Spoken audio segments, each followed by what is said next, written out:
Hello, welcome to this little video that I've made of the mural that I did on Walls Hill up in Babbacombe, on the shelter, as some people call it, the bus shelter.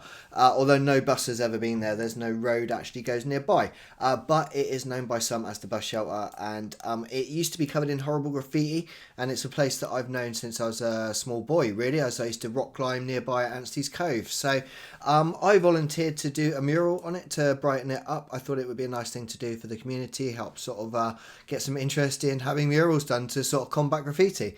And I never really got around to sort of documenting it properly. I've made this film now, and I hope that you're going to enjoy watching it. So let's get into it.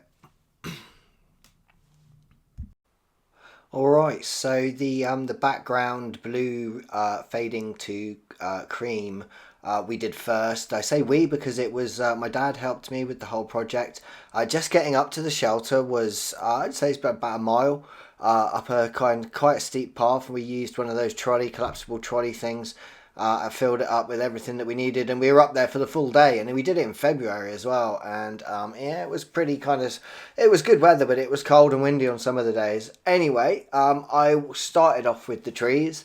Yeah, just freestyled. I didn't have any specific design. This was before I started using ChatGPT to help me with mural designs, and I didn't have any plan for it really. I literally just made it up as I went.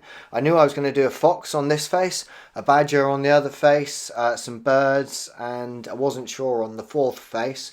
But yeah, I just sort of built the trees up as I went, and I was already starting to sort of feel quite good about how it was looking by that stage, getting good comments from people as they were walking past, lots of positive feedback all the way through the project, which really helped, made it quite a sort of positive experience all round.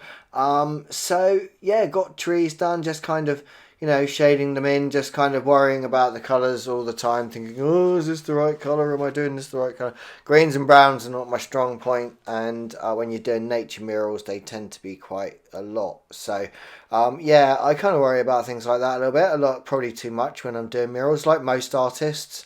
I think self-doubt is a big part of it, especially when I've not really planned it out and I've just sort of thought, oh, I'll do some trees in the background and a fox in the middle, and that'll be that. And so, yeah, did the trees first.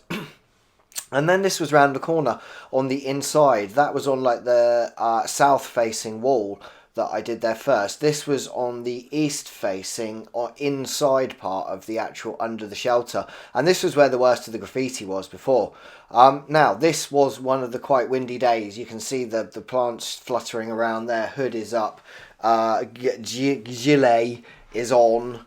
And it wasn't terribly present being up there. The spray paint's quite difficult to work with when it's windy because it tends to blow the paint away, which doesn't help. Doing anything and everything is difficult when it's really windy like that, up in a place like that. It's just, yeah, doing the biggest challenge of the fox was trying to see my phone. I mean, it was super bright sunlight. I didn't have any pictures to work off other than my phone, which is a challenging thing to work off, I can tell you, because it's tiny, it has glare, and if you've got bright sunlight shining on a shiny surface that you're trying to paint, and what you're working from is also got a shiny surface and is not particularly bright in the first place, yeah, it's quite a challenge. But I think you'll agree that the fox turned out, well, quite foxy, isn't it? Yeah.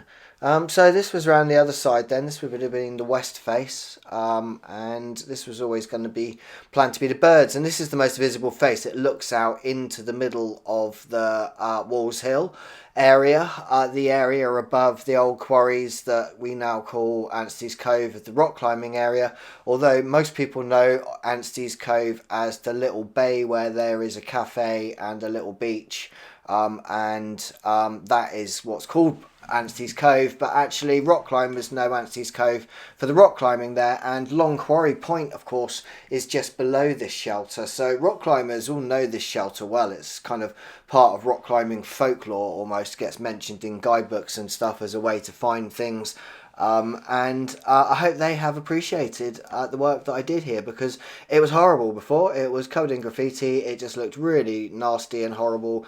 And as far as I'm aware, nobody has graffitied it since I've done it, and I'm now making this more than a year later. So it's now the middle of April, 1 year later, and as far as I'm aware, there's no graffiti on it. So which is nice. So yeah, just getting towards the end of it now, just finishing it off with some butterflies, filling in the space, and just making it nice and bright and eye-catching, and just kind of having fun with the butterflies, because I kind of figured out how to do them. They're not too challenging really. I could just kind of freestyle with them, have a bit of fun. And not stress too much, because doing the big birds was quite stressful. I really didn't know where I was at with the colours. I was kind of sort of just guessing my way through it.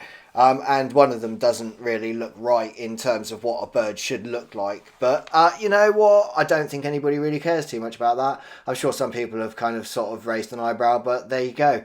That one, yeah, it's not really right. But the robin looks good, and the blue tit looks good. The badger come out looking great, didn't it? Yeah, I was really pleased with the badger. And we got the squirrel coming up as well. The squirrel was a last moment thing. The badger did actually get damaged when I was in the middle of doing it. That was how the fox turned out, yeah. In the end, I think I actually came back and redid the daisies, a bit different.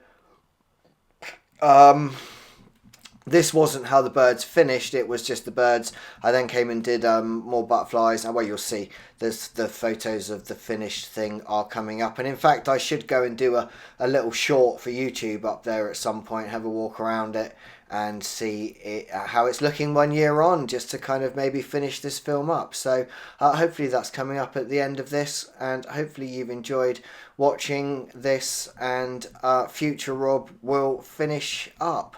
So cheers all, thanks for watching. If you want a mural like this doing, you can get in touch with me on my website, on my Instagram, or Instagram is Bobby_D_art. Thanks for watching.